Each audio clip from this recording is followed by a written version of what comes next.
Hey guys, what's up? Lord BBG101 here with an amazing deck profile on Odd Eyes, Red Eyes, Dark Magician Pendulum.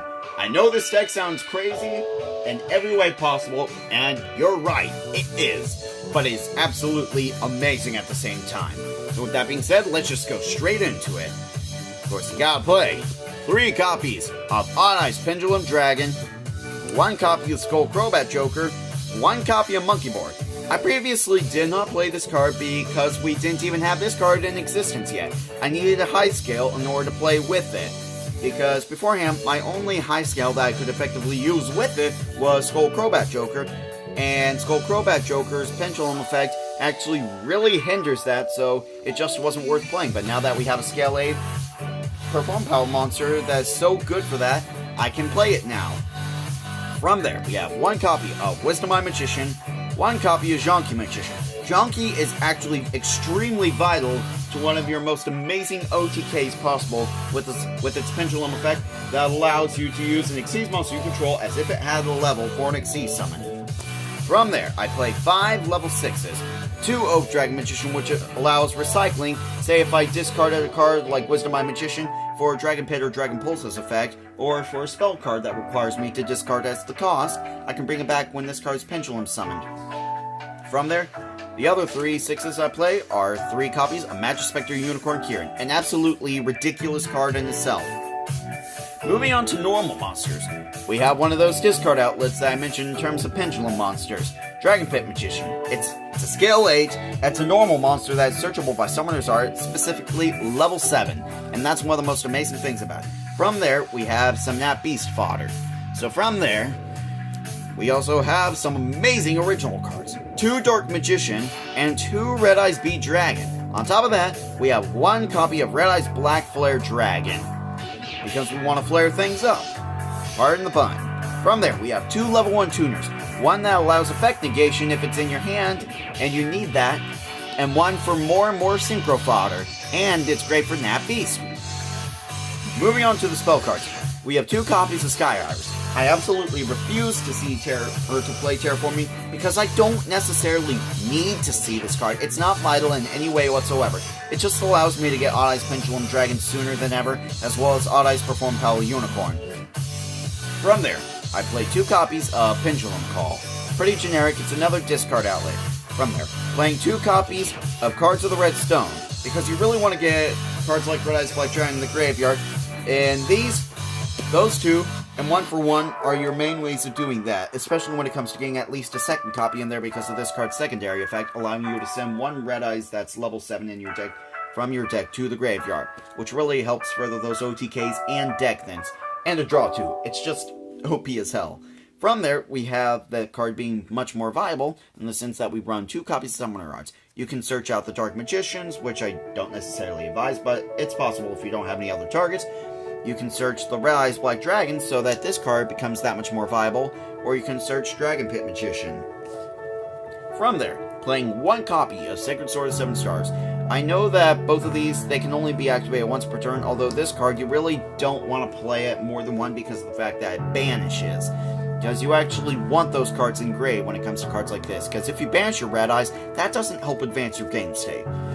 From there, as I mentioned previously, 1 copy of 1 for 1.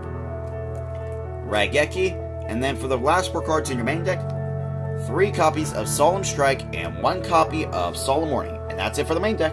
Moving on to the extra deck, we have some pretty generic rank 4s such as Castel, Abyss Dweller, for those final pushes, although it's rarely ever needed. It's only come up a couple times whenever I play the deck, but it's there in case it's needed.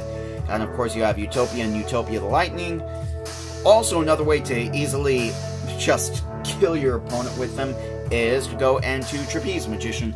I don't do it as much because Skull Crobat Joker and Wisdom Eye are at 1, whenever they were each still at 3 so long ago, before the emergency ban list or whatnot. It was just so easy to go into, and I was always going into it. Same goes for Queen Dragon Jin. This card is there to help advance your OTKs in general, but without as many level 4s as what I used to have, I have 4 less than what I used to play, so it's not as easy to go into the 2 of them like I used to, but the possibility is still there. Then we play 1 rank 6, Norito, the moral leader. You use the Oath Dragons and the Kirans for this. It's a spell and trap negation, and likewise you can use it to just pretty much rank up into Ebon Illusion Magician. I know that you play plenty of level 7s and that this card is a generic rank 7, so it's pretty easy to go into aside from this. After you use its effect even once, just to stun your opponent for 1 turn, and then go ahead and go into that. I know this deck is OTK based, but you also need to be able to stop your opponent. That's why I play cards like Warning and Strike, as well as this, to be able to stop my opponent. Same goes for Effect Veiler, because you really do need to stop your opponent from performing OTKs on yourself, because either you need to OTK them, or else they may OTK you, so you need to prevent that. From there, we have 1 copy of Big Eye, and then 2 really critical cards when it comes to OTKs, Red Eyes Flare Metal Dragon, and 1 copy of Odd Eyes Rebellion Dragon. I used to actually play this at 2, but I have plenty more options now that are much more easily accessible, such as Trishula and that beast.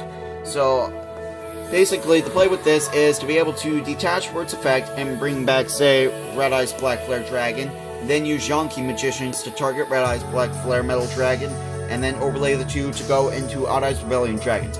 Because Odd Eyes Rebellion Dragon's effect is just absolutely OP if you get it off. Because what it does is, whenever it is Xyz summoned using as an Xyz monster, as an Xyz material, such as Red Eyes Flare Metal Dragon in this case, I am able to go ahead and destroy all level 7 or below monsters that my opponent currently controls, and inflict 1000 damage to them for each monster destroyed.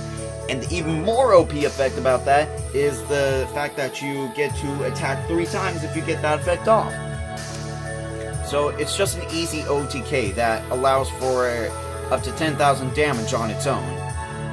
From there, we play 3 Synchro Monsters. 1 Naturia Beast, gotta hate those spell cards, and Anti-Pendulum, Anti-Blue Eyes, Anti-Monarch, etc. These 2 cards in general against Monarchs, it really does wonders, because Stop There Edia don't really have that come up as much now because I don't see Monarchs as often, but it still comes up. From there, 1 Ignister Prominence, because we still have Dragon Pulse Magician, which remains an extremely important card, and using that with either Effect Veiler and or Glow Up Bowl, you can easily go into this because, of course, that's level 8. And something that came up a while back was I had Effect Veiler in the grave already from using its discard effect, and I had Glow Up Bulb in hand, and I had an Oath Dragon Magician on the field, and I needed to go into Ignister or else I couldn't win. So what I did was I played 1 for 1, discarded the Glow Up Bulb, special summon Perform Pal Odd Eyes Unicorn of all things, because that's also a level 1 target in the deck.